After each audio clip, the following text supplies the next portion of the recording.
নমস্কার বন্ধুরা, সুরভি 95 চ্যানেলে তোমাদের সবাইকে স্বাগত। তোমরা সবাই কেমন আছো? আমি ভালো আছি। এই নয়নতারা গাছটা আমাদের বাড়ির বাইরে হয়েছে, তো এক গাছ ফুল ফুটেছে। তো ছেলেকে রেডি করে দিয়েছি, ছেলে এখন স্কুলে যাবে, রেডি হয়ে গেছে, এখন নাচানাচি করছে দেখছো। এদিকে মা কাজ করছে। এটা হচ্ছে বাড়ির বাইরেটা। ও এখন নিজের খেয়ালেই নেচে যাচ্ছে আনন্দে। তো দেরি আছে বলে ও আবার গাছ থেকে একটা ফুল ছিঁড়ে নিয়েছে, খেলা করছে এখন, আর মনের সুখে গান করছে। স্নান সেরে চুল আঁচড়ে নিলাম। এদিকে ছেলেও চলে এসছে। ছেলে দেখছে যে ভিডিও করছি, বলছে মা তুমি ভিডিও করছো। তো এবার রান্নাটা আমি করব। মা প্রতিদিন রান্না করে, আজকে বললাম যে রান্নাটা আমি করব। এই যে সবজি কাটতে বসে পড়েছি, ছেলে ভিডিওটা করে দিচ্ছে। এই যে পটল, আলু, সয়াবিন, টমেটো এইসব দিয়ে একটা তরকারি হবে, শাক ভাজা হবে। তো ছেলে ফোনটা নিয়ে এমন এদিক আর ওদিক করছে, ভিডিওটা কিরকম কাঁপা কাঁপা পাড়া এসছে। যে ঢ্যাঁড়স কেটে নিয়েছি, ঢ্যাঁড়স ভাজা হবে। আর এই যে পটল, আলু এইসবগুলো, টমেটো এগুলো কাটা আছে, সয়াবিন দিয়ে তরকারি হবে। আমি সয়াবিনও জলে ভিজিয়ে রেখেছি। শাক ভাজা আর ঢ্যাঁড়স ভাজা হয়ে গেছে, আর পটল আলুর তরকারি চাপিয়ে দিলাম। পটল ভাজতে দিয়েছি তেলেতে। পটলগুলো প্রায় ভাজা ভাজা হয়ে এসছে। এবার আলু দিয়ে, টমেটো দিয়ে, সব রকম মশলা দিয়ে, সয়াবিনগুলো দিয়ে ভাজতে দিয়েছি।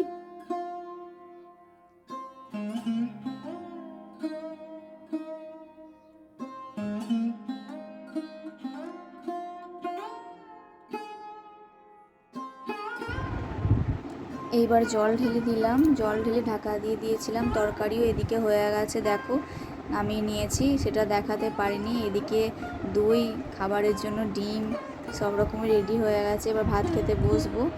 তো এই যে ভাত নিয়ে বসে পড়েছি। শাক ভাজা, ঢ্যাঁড়স ভাজা, পটল দিয়ে, আলু দিয়ে, সয়াবিনের তরকারি আর ডিম। ঘুম থেকে উঠে বিকেলবেলাতে ফল কাটতে বসে পড়েছি। এই প্রথম এই ফলটা খাচ্ছি। তো ভিডিওটা বেশ কয়েকদিন আগেকার। তো এই ড্রাগন ফল কোনো দিন খাইনি, তো একটা দাদাকে বলেছিলাম এনে দেওয়ার জন্য, তো এনে দিয়েছে। তো খাবো, খুবই আনন্দ। সে কী করবো খুঁজে পাচ্ছি না, সব একদিক থেকে আমি কাটছি আর একদিক থেকে তুলে নিয়ে নিচ্ছে। আচ্ছা, ফলটা যে এত সুন্দর দেখতে, তো খেতে যে খুব একটা যে খুব সুন্দর খেতে তেমন কিছু নয়, আবার খুব খারাপও নয়। তো সব ফলই তো উপকার, তাই না?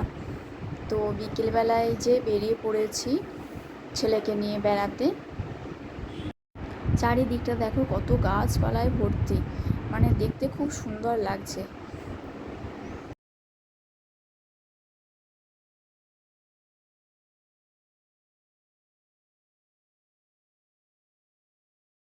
তো প্রতিদিন ছেলেকে নিয়ে বেড়াতে যেতেই হবে।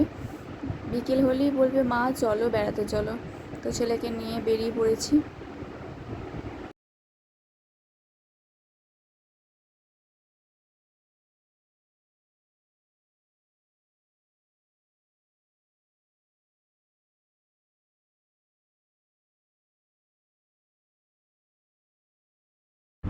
খুব খুশি, বেড়াতে পেলে আর কিছু চাই না।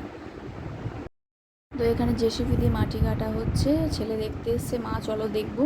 তো ছেলেকে নিয়ে এসছি, ও এখন দেখছে যে সন্ধ্যাবেলাতে দুই বেয়ায়ে গল্প হচ্ছে, গল্প থামছে না, এত গল্প হচ্ছে। এদিকে শুভ চলে এসছে আদর করতে দাদাকে, ওইদিকে পাশে চিংকি শুয়ে আছে।